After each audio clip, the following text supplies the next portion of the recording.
Today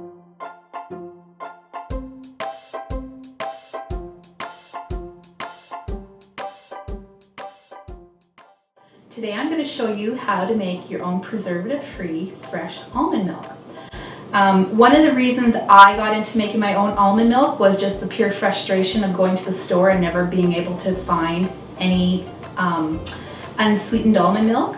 So I had already made almond milk years ago, so I just went back to the store, bought my almonds, and came home. I struggled in the beginning because I was looking for a nut milk bag, something to strain out my almonds, and I tried my tea towels and I tried cheesecloth, and I just found that it was such a mess to work with, and it was always a big production.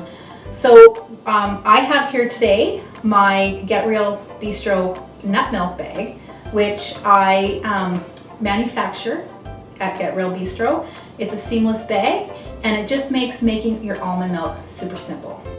So what we're going to do is we're going to start by placing your nut milk bag into a glass pitcher or bowl.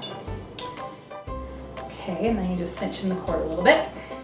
So the first step you're going to do is you're going to pre-soak your almonds overnight, at least 6 hours. So whether you do it first thing in the morning and leave them soaked throughout the day, or you do it at night, like when you're making dinner and cleaning up, you can put your nuts in a bowl and just fill with water and leave these soak overnight. What it'll do is it will make your almonds swell and it'll activate them, and it'll also help to make your almond milk easier to digest. So now what you're going to do, your first step, is you're going to take your almonds and you're going to drain off all this brown water, rinse the nuts out really well under running water.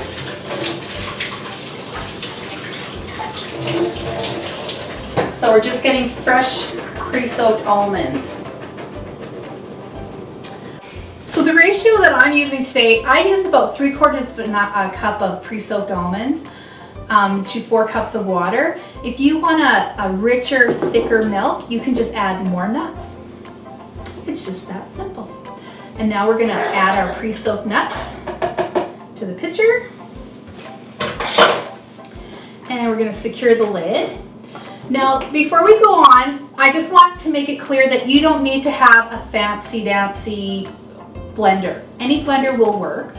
I've even used my Bullet that has a blender attachment on it, and it works just as great as anything else. So what the goal is now is we're just going to turn the blender on.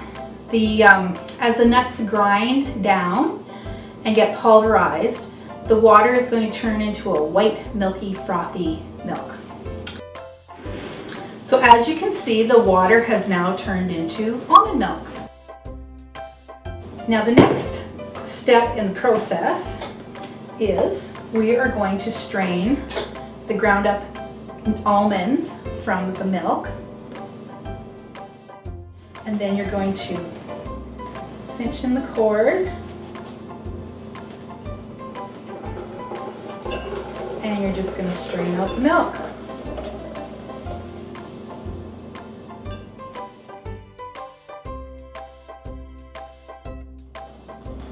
I use the almond milk in all my baking, and anywhere I would use dairy milk, I put it in mashed potatoes. I use it in my pancakes and waffles. I make almond milk chai lattes with it. So there you have it.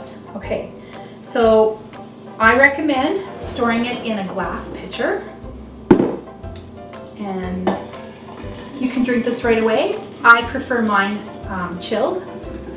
It makes a great pick-me-up beverage when you're starting to go down halfway through the afternoon.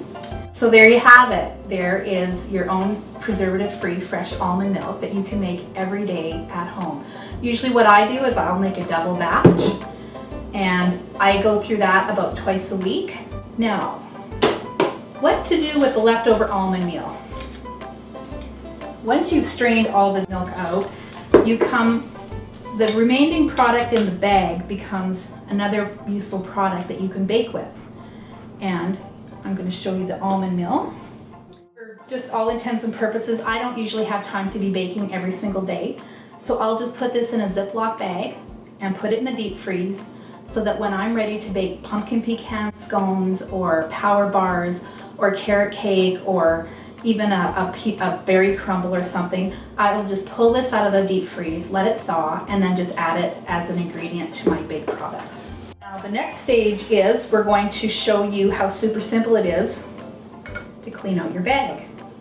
So just for ease sake, I like to take the meal and squeeze it into a ball like that, which I'll place in a Ziploc bag. And now what you're going to do, this is how super easy it is to clean this bag. Rinse it under the tap. I just turn it inside out and just rinse off all that excess meal that was left behind.